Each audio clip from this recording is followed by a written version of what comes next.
The blackjack buffet boss, J.B. Pritzker, leading protests in Illinois for Saturday's No Kings March during the day. But by night, the real agitators in his state came out to play, causing chaos outside that ICE facility near Chicago.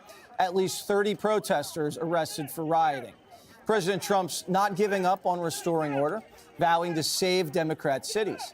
He says San Fran's next and is toying with the I word to get it done. We're going to go to San Francisco. The difference is I think they want us in San Francisco. San Francisco was truly one of the great cities of the world. I can use the Insurrection Act. 50% of the presidents almost have used that. And that's unquestioned power. I choose not to. I'd rather do this. But I'm met constantly by fake politicians. Our cities that are Democrat-run, exclusively just about, are unsafe cities. They're a disaster.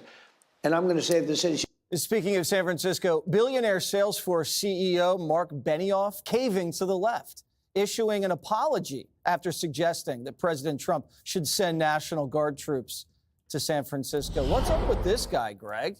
I think this was weak of him, although he didn't mean what he was saying. They were talking about he would welcome law enforcement because what's happening in San Francisco, as I said earlier in the A block, you can rewind it, great things are happening in San Francisco, mainly because they have more cops, they have better tech, and they're going after repeat offenders. I think somebody asked him about that, and he said, would you welcome National Guard? And he says, I would welcome more law enforcement or something like that. But the fact that he had to, apologize is so weak. Yep. It is funny, like how we saw night and day with the No Kings and then the stuff happening at night. The media shows the day, it doesn't show the night because the night doesn't fit their narrative. But I do believe that the night stuff is energized by a small pocket of people. Generally, the Trantifa loons are the ones that supply the arms and all this stuff. It's a bunch of losers. I think that if they just targeted these people, put them behind bars, it'd be much easier. I think the big secret, people have to look at Dan Lurie in San Francisco because he's doing a great job. But the thing that the Democrats are going to have a hard time with is why is there such a big change? It's the deportation of illegals, the Hondurans that have been supplying the drugs to the drug markets. Drug markets are still kind of there, but it's like night. It's a big difference. They still have to deal with the low clearance rates because of that stupid, Proposition 47. They still have to deal with that. But at least there's a Democrat mayor doing something, and it's very Trumpian. Jessica. Dana, do you think San Francisco's the next battleground?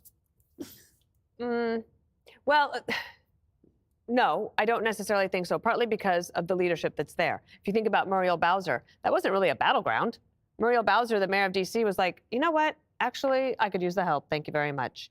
And there was also a profile this weekend of another Democratic mayor in the Wall Street Journal over the weekend about the Houston mayor.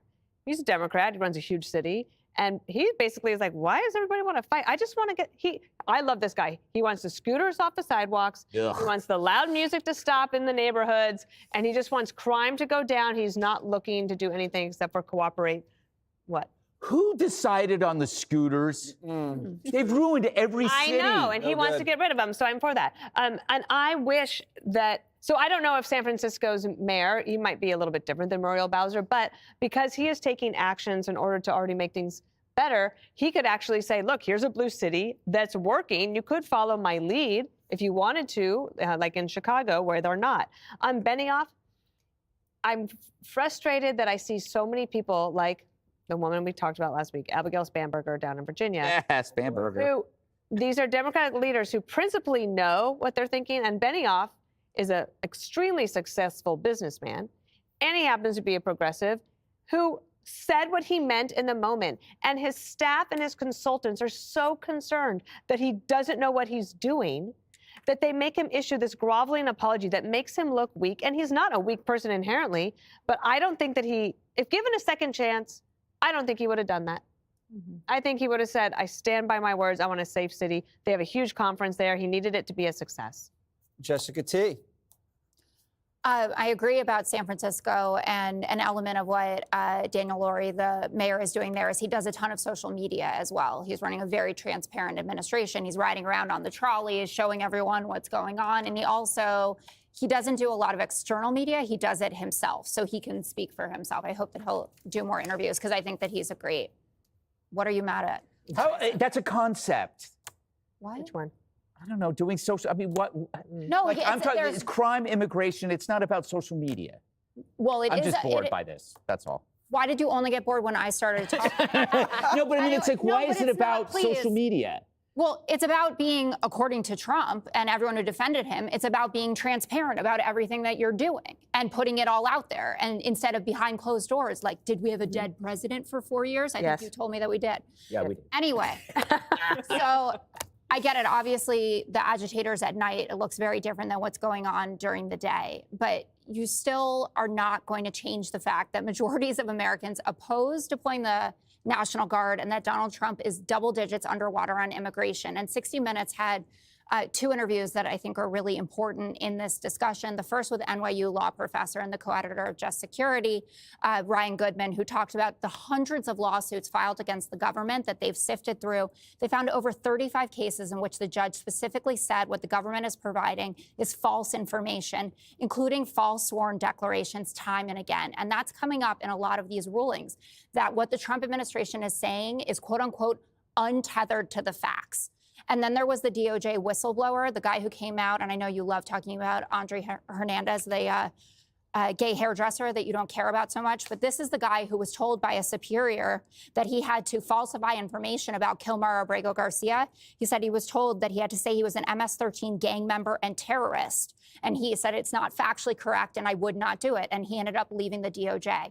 So they are lying. They're lying in the suits that they're bringing. They're lying in front of these courts, and judges are pushing back against it. So what you're making it out to be is happening on the ground is not the reality, and these judges are saying so. Okay, well, he's almost undefeated in the Supreme Court.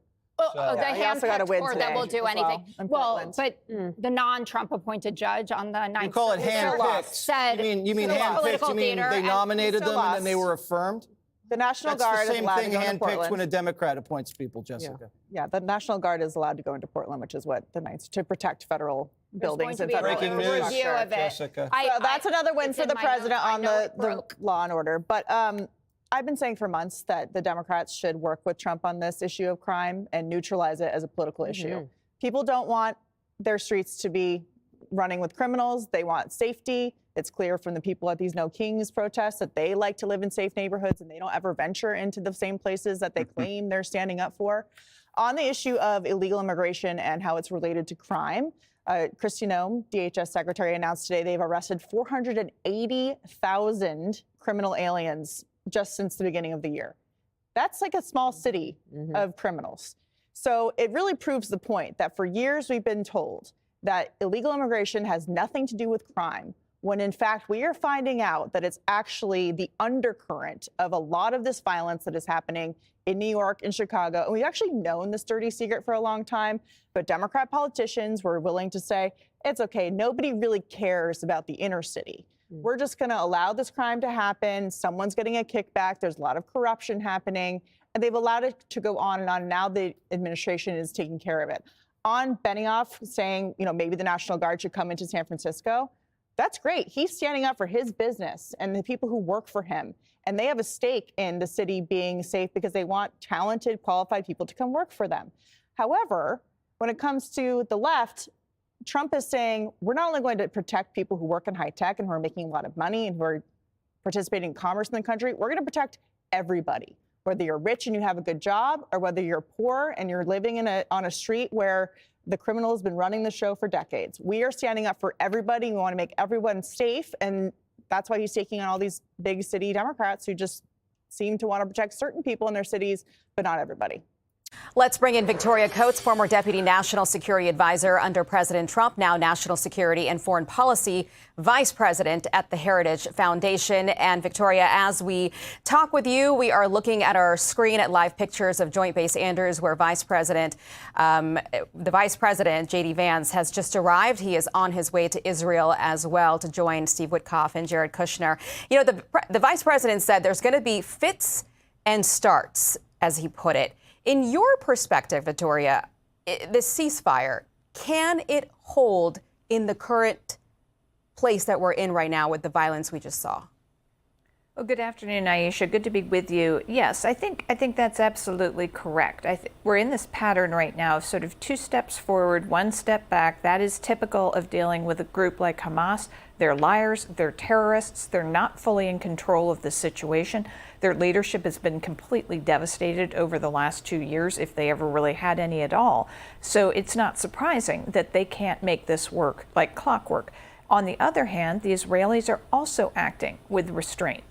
That was a nasty provocation yesterday. Those terrorists popping out of that tunnel, murdering 2 IDF soldiers. The Israelis could have gotten, much more biblical on Hamas. They didn't. They did some targeted airstrikes, and then they decided to pull back. And I think that's because the vice president is coming. The Americans are present on the ground in the form of the vice president. Special Envoy Witkoff, my friend Jared Kushner. This is critically important. America is seen as standing with Israel, but also being the interlocutor with the rest of the region. We can see Second Lady Usha Vance is joining the vice president on this trip as they depart here in a few moments to Israel to try to hold this ceasefire as best as they can. Victoria, Jared Kushner and Envoy Witkoff told 60 Minutes over the weekend that American troops will not be used to disarm Hamas. How would the U.S. go about disarming this organization? No, we can support with intel exchanges with Israel, but this is really Israel and a regional force. The Americans are too big of a target. The president's 100% correct. They shouldn't be on the ground, but we can strongly support the implementation of this. Okay, Victoria, thank you very much for joining us. Thank you.